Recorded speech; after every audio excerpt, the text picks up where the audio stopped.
Nakangalay ka ng magbalat ng mangga. Lalagyan na natin to para madaling maluto. Sinasabay na yan dyan sa sa sabaw. Ayusin natin ang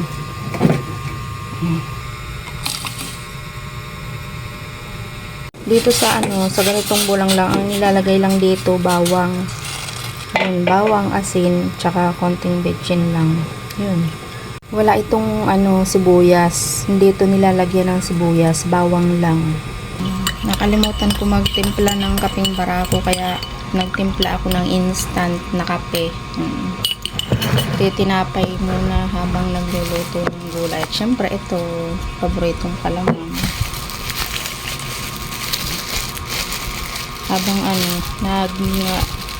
Habang nagluluto ako ng gulay, nangain muna ako ng tinapay kasi mamaya pa'y maluluto.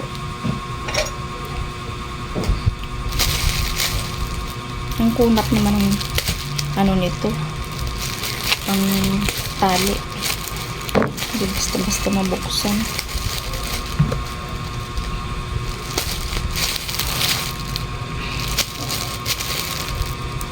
Ang hirap buksan. Dikit na dikit kasi yung plastic. Hindi na matanggal. Paborito ko talaga itong palaman na to.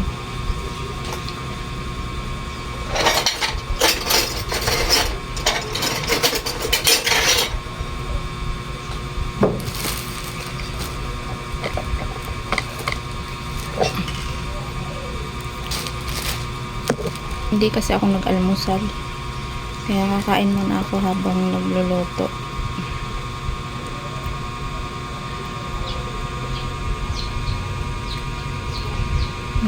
Tagal-tagal kasi maluto yung yung patani. Ay, hindi pala patani yung, kasi yung patani yung malalaki, yun ay yung maliliit. Si Batche yun, yung aking ibubulang lang ngayon. Lalagyan ko siya ng papaya, kalabasa, tsaka bahala na kung anong makuhang daon na ilalagay, kung bago o malunggay.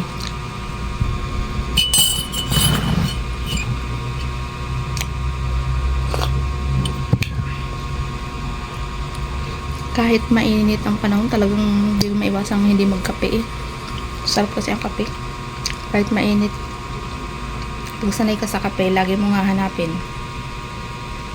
Tapos pag tinapay pa,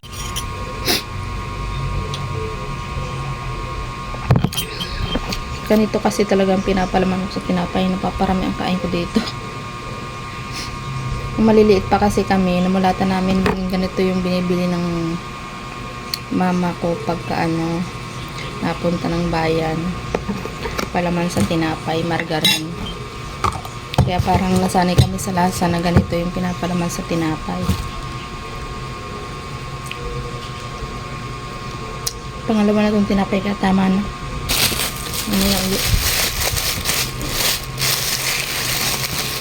Kaya sisira na naman ang kain ng tanghalian.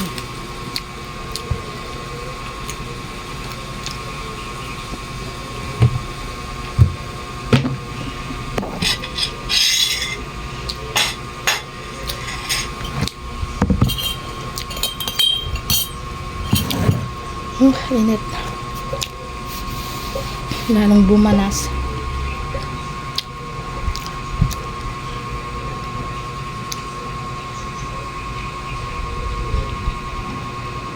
Natin titingnan muna pala yung aking nilulutong gulay. Hintay lang. Pwede na ko na ilahok yung kalabasa.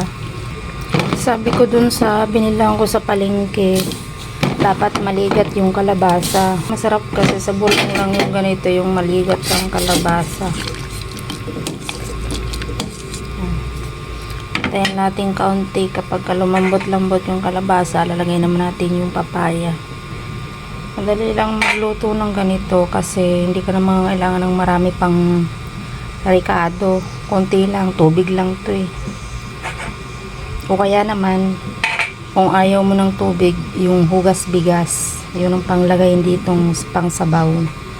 Yun, Takpan muna natin. Luto na din yung luto na din yung kalabasa. Lalagay na natin uli yung papaya naman. Tapos mamaya kapag malapit na rin tong maluto, lalagay natin yung malunggay. Kumuha ako ng malunggay dun sa likod para may dahon-dahon din siya.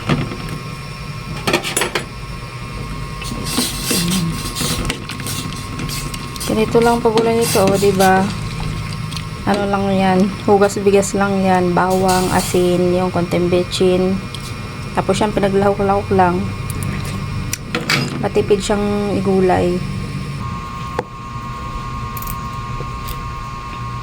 Sarap pagkambulang lang may dahon ng malunggay, o kaya naman yung isa, yung bago, o kaya naman yung talbos ng kamote. Depende sa sa gusto mo ilagay. Pero ito, minsan kasi ito naman kasi yung gusto ko lagi ilalagay sa mga bulang lang. Maganda yung dahon ng malunggay kasi talbos pa. Pinutol kasi yung puno nito kaya maganda yung dahon. Masyado nang matayog yung puno kaya pinutulan. Yun, gumanda yung dahon. Kapag magugulay, nakuha lang ng apat na ganito yung paklang. Lalahok na sa bulang lang. Dito pag nagugulay din kami ng ng may gata. Kahit papaano nakakalibre din ng niyog. Hindi naman lahat bili yun kasi nga may puno nga, may looban. Kaya mas maganda pa rin yung may looban kahit hindi mo looban. Hindi, yun namang loobang yun ay ang may-ari nun, yung mga kapatid ng tatay ng aking bianan. Ay hindi naman sila mahilig magata kasi hindi naman nila din nakasanayan. Kami lang naman mahilig magata kasi kami nga mga Bicolana. Kaya kami lagi ang pag may patak, nag-aantay lang naman kaming mamatak ang niyog, saka namin nililimot. Hindi naman kayang sungkitin kasi yung niyog dito, hindi katulad sa amin sa Bicol na parang may hagdan. Dito wala. Kailangan talaga susungkitin mo. Wala naman din kaming panungkit. Kaya nag-aantay lang ng patak. Mga niyog dito namamatak lang Palibasa wala namang naggagagata sa may-ari. Nahayaan na lang sa amin kami manglimot. Tapos pag nakapagluto naman ng ginataan, binibigyan na lang.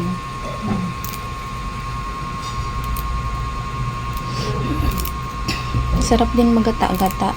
Ako pagka kung hanggat maaari nga araw-araw, kaya lang nakakapagod lang lagi yung gataang ulam kasi matrabaho.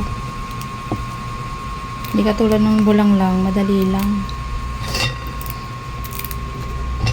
Tapos ang bulang lang kasi mas kinakain ng mga bata kaysa sa ginataan. Hindi naman kasi nila nakasanayan Hindi ko katulad na nasanay sa gata. Kahit naman anong sa akin, kinakain ko. Ako may hindi pihikan sa pagkain. Lagi nga ako magana. Kaya nananaba. Paluto na din ang papaya. Lalagay ko na rin yung malunggay. Yan. Hinugasan ko yung ito ang mahirap na gulay ihugasan. Parang hindi siya nababasa. Yan. Natalsik na.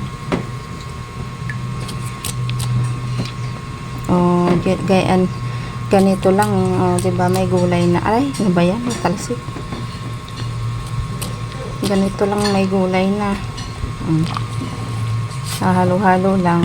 Halo-halong gulay.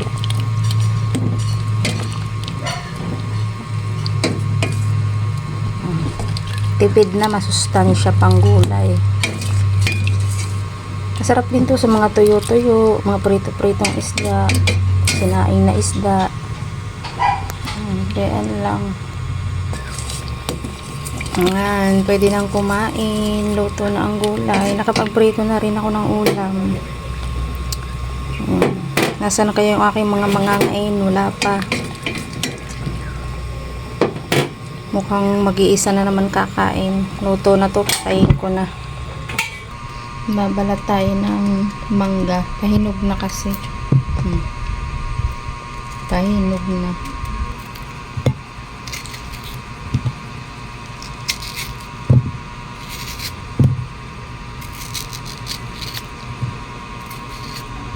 Kaya gunagunahin na habang pwede pang makain. Hinog na talaga.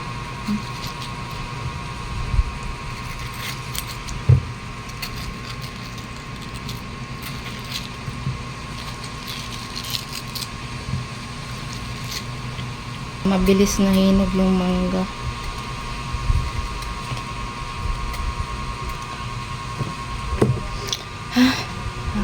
Kakangalay tayo magbalat ng mangga.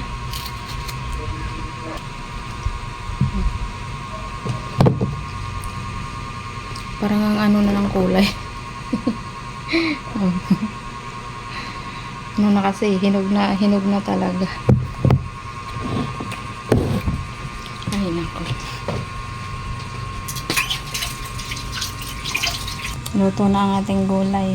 Ayan, mangga. Uy, nangunguha ng mangga. Naku po, puro na hinog. Eh, di sasama na kita sa pagkain. Panghimagas na lang. Ito, manok. Kain na tayo. Kain na tayo. Yan lang guys. Yan ang ulam namin ngayong araw.